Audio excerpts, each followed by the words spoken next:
কবুতর কবুতর চেনেন কি জানেন না আপনারা? কবুতর, আজকে আমরা কথা বলবো কবুতর নিয়ে। প্রিয় ভাইরা, কবুতর হচ্ছে এমন একটা পাখি, এমন একটা সুন্দর পাখি যেটাকে মানুষ ন্যাচারালি অনেক বেশি পছন্দ করে। একজন মানুষ, যে মানুষটা খুবই খাইস্টা, খুবই খারাপ, কারোর সঙ্গে ভালো বিহেভ করে না, এই মানুষটাও এমন একটা ভাব কবুতর দেখলে করে যে কবুতর তার খুব পছন্দ। আমি গত কয়েকদিন আগে ওমরায় গিয়েছিলাম, তো আমি মদিনা যখন গিয়েছিলাম, মদিনাতে জাস্ট এন্ট্রান্সেই, মানে আপনি যখন এন্ট্রি নেবেন, প্রবেশ করবেন, তার পূর্বেই সুন্দর একটা কবুতর চত্বর আছে, বিশাল বড় চত্বর, এত কবুতর দেখলে মনটা জুড়িয়ে যায়। তো দেখলাম যে কবুতর এতগুলো আছে, কিন্তু কোনো মানুষ কবুতর ধরছে না, খাচ্ছে না। আমি ভাবলাম, হায় রে হায় হায়, ये अगर बांग्लादेश में होता तो क्या होता। হ্যাঁ, আজীব ব্যাপার। মদিনা চত্বরে এতগুলো কবুতর, কেউ খায় না, কেউ ধরে না, বরং আরো বেশি খাওয়ায় সবাই, মেহমান মনে করে, আদর আপ্যায়ন করে, সুন্দর করে খাওয়ায় সবাই। এত সুন্দর সুন্দর কবুতর ওখানে আছে। আবার কাবার পাশে ক্লক টাওয়ার, ক্লক টাওয়ারের পাশে বিশাল বড় কবুতর চত্বরটা, মদিনার চাইতে আরো বড়।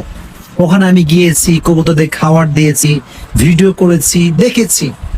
তো কবুতরটা হচ্ছে এমন একটা প্রাণী, এমন একটা পাখি যাকে দেখলেই মনটা ভালো হয়ে যায়, অনেক ভালো লাগে। দেখবেন বাংলাদেশের বিভিন্ন জেলায় অনেক যুবকরা বাসার ছাদে কবুতর পালে, আছে না নাই? প্রিয় ভাইরা বলেন না, আছে না নাই? অনেক কবুতর পালে। আমি অনেক ফ্রেন্ড সার্কেল দেখেছি কবুতর পালে। এখন কথা হচ্ছে, কবুতর পোষা কতটুকু জায়েজ এবং কবুতর দিয়ে বিজনেস করা কতটুকু জায়েজ, এটি আজকে আমরা ছোট্ট ব্যাখ্যা দিয়ে জেনে নেব। পারা যাবে ইনশাআল্লাহ?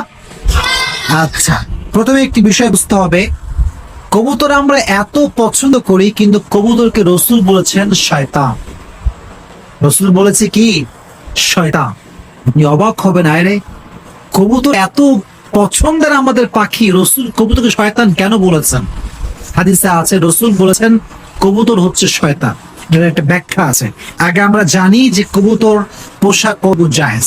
প্রথমে বলছে এই কথা যে কবুতর পোষা এটা সম্পূর্ণরূপে জায়েজ, এবং কবুতর দিয়ে বিজনেস করা হালাল ওয়েতে এটা জায়েজ।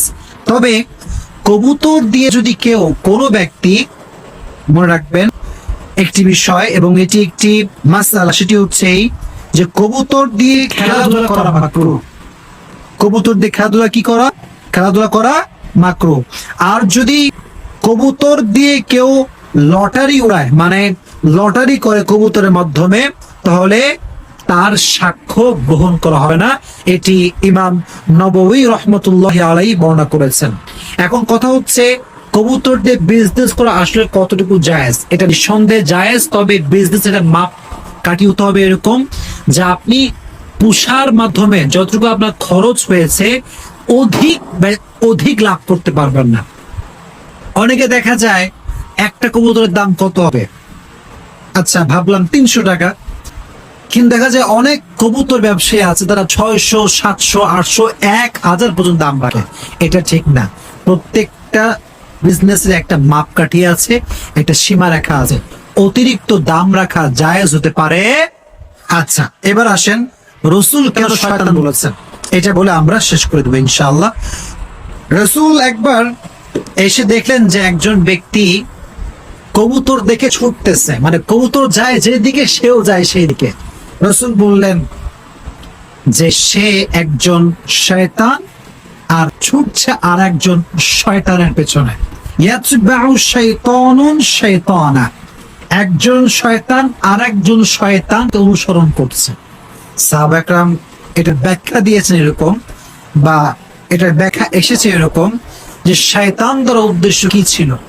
এটার উদ্দেশ্য হচ্ছে এরকম, যেহেতু কবুতর ওই মানুষটাকে অহেতুক কাজে লিপ্ত করে দিয়েছে এবং আল্লাহর জিকির থেকে গাফেল করে দিয়েছে, সে এতটা কবুতর নিয়ে ব্যস্ত হয়ে গিয়েছে, নামাজ কালামের কোনো খবর নাই, কোরআন তিলাওয়াতের কোনো খবর নাই।